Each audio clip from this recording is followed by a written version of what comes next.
Hey guys, welcome back. This is Emily with Telltale, and today we are going to be reviewing, by request, Artemis Fowl. Look how shiny that book cover is. Oh my gosh. Like, even as a child, I judged books by their covers. That's how I should have known I was going to be a graphic designer someday. You'll have to excuse the condition of this paperback. This has been a very well-loved book in my household, especially by me.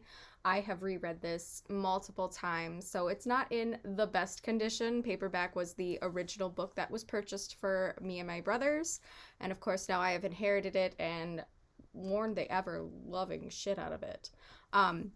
So if that doesn't tell you enough about how much I love this book, keep watching because I'm going to tell you so much more about how wonderful this book is. First, let's start with Eoin Colfer. He is an Irish author. I have the pleasure of having to watch him on a screen or see a lecture or anything that he's involved in. He is also like a stand-up comedian. This guy is really, really funny. He's a family man. He was born in 1965. He has multiple young adult and like middle school age book series out there. The Supernaturalist, The Wish List, things like that. All really well written, from what I hear. I have not personally read them myself, but I am a huge fan of Artemis Fowl. He's so knowledgeable. He's so intelligent and so witty, and he really carries that well into his literature. One of the things I really love is just his wit and humor. Everything he writes is funny. Like, there's even like pieces of drama in between are really like well balanced with the humor. So just a really, really solid author. Really a pleasure to listen to if you ever hear him talk. His accent mixed with his humor is just absolutely hilarious. So if you ever find anything, any lectures or any talks that he's ever done online, I'm sure you could find a ton of them.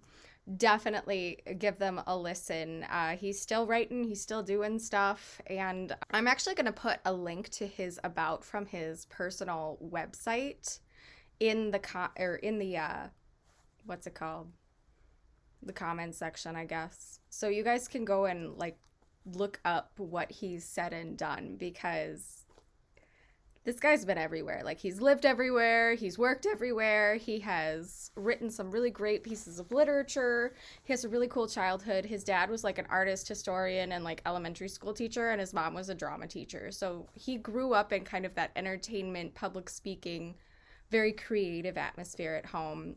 And you can tell just from how imaginative his work is, he had parents who really cultivated that in him. And I think that was really, really awesome. So like, I'm going to put the link down there so you guys can go ahead and check out his about page, because he's done everything. He's a phenomenal person. Just really great guy. Super funny too. Like, I can't get over how funny this guy is if you ever get to hear him.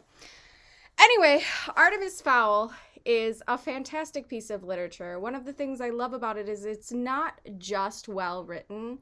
There's all these other additions to the work that Eoin Colfer has really emphasized and really made this super fun. Some would say it's a little gimmicky, but I love that, because you got to keep kids these days interested in literature, and he has done that in so many different ways with so many other complementary pieces of literature and things like that you can really integrate into the reading of this series.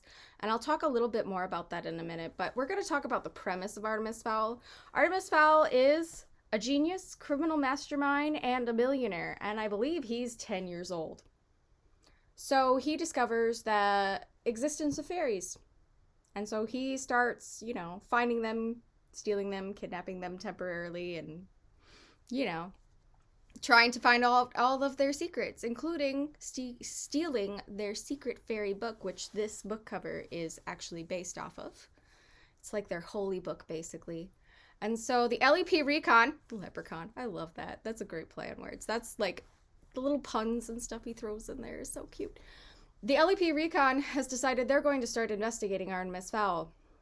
And as they continue, they kind of start finding out about this kid's story. His dad was also like a mob boss and crime lord, and then one day he went missing. So Artemis is trying to find all this stuff to help him enhance the search for his father. Also, his mom's not doing well, so he's trying to like cure his mom of this weird depressive illness that she kind of has going on. So basically, he's in his giant mansion with his butler, who is also awesome. If you read continue to read the series, he just gets cooler and cooler, and then his sister is also like cooler and cooler. So definitely a treat if you continue throughout the series and don't just stop at the first one, because there's like 8 books or something right now. It's crazy long, but it's awesome. Like every book has been just a pleasure to read.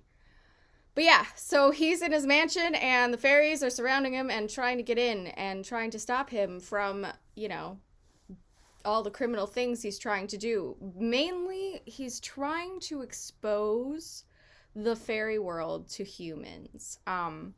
So that's kind of the whole premise of this first novel. You can see a lot of character development where he kind of starts changing a little bit as he's interacting with these fairies and with the LEP recon and kind of discovering things. He doesn't kind of, towards the end, he's a little bit more sympathetic.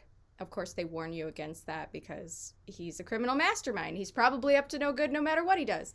So this is a really great piece of literature. It's got everything. It's got boy geniuses, criminal masterminds, fairies. I love the integration of magic and technology, because the fairies are in the underground right now. They literally live below the surface, as a lot of fairy tales kind of depict that, or at least more contemporary ones, where they're all kind of underground in some manner, whether it's they're just trying to hide and trying to keep themselves on the DL, or they literally live below the surface of the earth.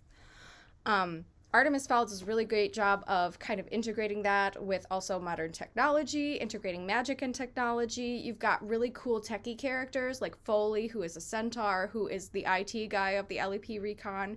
One of my favorite characters, has some really great lines. You've got people like Mulch Diggums, who are criminals that they're trying to integrate into the investigation of Artemis Fowl to help them get into spaces and help them get inside this kid's head. So it's really well written, super great piece of literature, but there's also a prequel. I can't recommend that. Like, if you have this book, if you have this, I'm trying not to get the glare. If you have Artemis Fowl, you need to get this book as a compliment. One, it has all these prequel kind of stories about Artemis Fowl that help you kind of understand where this kid is coming from. This was, I think, put out well after this book came out. This was put out, and I really enjoyed it because it gives you a lot of who Artemis used to be, where he's coming from as a criminal genius, what kind of family life he's had, that kind of stuff. But also, one of the things I really appreciate, boo boo boo, let me get in here, na, na, na, na, na. You've got really great interviews with Eoin Colfer. Why do I always want to call it Eoin? Eoin Colfer. So there's really great stuff like this. There's all these like case file things that they designed that are based around the Artemis Fowl case. There's like what kind of fairy you are. So all this really fun interactive stuff. But one of the things I really loved about this, I mean, you have maps. Like, the world building is so phenomenal. They had to make a whole other book just to help you, like, world build this whole thing. It kind of feels, like, super, like, techie. I love it. And then, of course, they give you, like, diagrams of what technology looks like and things like that. You have fun puzzles that you can do. Like, this whole thing is just phenomenal because it really integrates well into the story. But the one thing I'm looking for... The interview with Butler is Butler. He's a great character. I love that. And of course, Captain Holly Short is the main detective who is investigating Artemis Fowl. And all that jazz. But they're really, really fun. You get kind of like these character synopsis of different species. This whole thing is just great. Just great for kind of integrating into it. This is actually what I really wanted to get to, though. You have this gnomish alphabet. So there's these symbols, right? That all have stuff going on. When you're reading Artemis Fowl, all those symbols are below They're at the bottom of the page. They actually say something. Not kidding. Like, this is actually made with this Gnomish alphabet involved. Like, this was so well planned. And it's so fun for kids who love those puzzles, who want to be like, to feel like they're also that criminal genius who has figured all this out. There's all these codes, there's all kinds of like little things that are put into these pieces of literature. It's phenomenal. So if you get the Artemis Fowl book for your child, also find the Artemis Fowl files. Put them together, because there is so much more going on than just the story in this book. There's all those little codes at the bottom that they can, decipher and stuff like that. Plus, all the puzzles in here are super fun. And they help you understand a lot of what's going on. This just proves to me that there's so much great world building. And honestly, having read it, it's phenomenal world building. And this kind of helps kids get more involved in the world and understand what's going on. This is kind of like, this is going to be a bit of a stretch, but like, this is like the Silmarillion to the Lord of the Rings kind of thing. This is everything you need to know about this world before you read about this world, or as you're reading about this world. Because, like, the Silmarillion is that whole background story thing going on. That's kind of what the Artemis Fowl files is. And it just pairs well with your Artemis Fowl. Of course, it was meant to. It's a great gimmick. Honestly, beautiful branding, great for kids with shorter attention spans, to give them something to focus on, to give them a little more than just the story they have. It's just so well designed and thought out. It's amazing. I thought that this was brilliant, especially for when I was that kid who had, I have ADD. This was a piece of literature that gave me more to do than just read it. That, I think, was the ultimate treasure. The ultimate treasure of this book is that it gives you more than just the story. It gives you other stuff to do and other puzzles, and gives you great world building. It gives you great background of characters. It helps you understand who and what these characters are. Super important, I think, for pieces of literature, especially for kids today. We have this issue where a lot of them don't have the attention span for all the reading they could be doing. I think this is a fun way of making it more than just reading. It's also a game. So there's also a great interactive website, that kind of stuff. And I'm going to touch on the movie a little bit. I have not personally seen it. I'm afraid to, because I heard that it wasn't that great. I did notice in the previews when I first saw it, I was super excited, but then I noticed that they're trying to integrate book 1 and 2 into the same movie. I was concerned because all the character building of Artemis Fowl is in this book. And I was concerned because Artemis Fowl's character is very complicated. And I'm concerned that in the movie they may have rushed the character building to promote more action. If you read the Artemis Fowl books, his character is complex. There's a lot going on. You get more of his internal head dialogue in here than you do anything else. And that helps you understand what's really going on with Artemis Fowl. So my biggest concern with the movie is that they were not going to give Artemis enough time for him to really develop his character. And it was going to be all about the action, all about what's going on, all about this self-serving attitude that does change over time from criminal genius to let's work alongside each other because I've got a lot going on. And I need fairy help because clearly humans aren't helping me with this kind of thing. So there is a huge, throughout the entire series, character arc that's going on with Artemis that is really well hinted at and developed when you understand the complexity of this genius kid. It's one of those things that I was concerned about with the movie, but I also was concerned because there's so much that happens in the second book. And if you've seen the movie, you already know that they're looking for Artemis's missing father because they're convinced he's not actually dead. So book 2 is basically all of that. Like, he thinks his dad's still alive. He figures out some stuff, goes and finds his, goes to look to find his dad. And so one of the things that I was concerned about with that as well is that they are going to just kind of like not give you any character development of any of these characters, because they're going to rush through the whole first part, which is this whole book.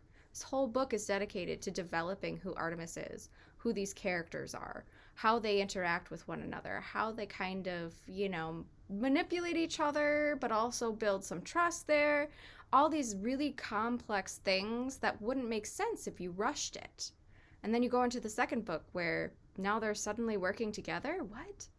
So I don't know that could be well translated in film. Again, I have not seen it, but that was my concern. If you have a kid, I mean, if they want to see the movie, go for it, but I definitely would encourage them to actually read the books first.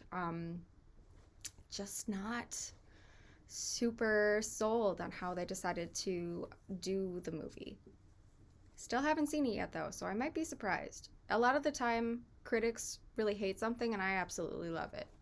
So, could go that way as well. Definitely think, though, this is a book you should probably have your kids read before you have them see the movie, so that they understand what went wrong if they feel like things went wrong, or they can appreciate what went right. Like Harry Potter, we didn't get everything we wanted in all the films, and they weren't exactly 100% to the books.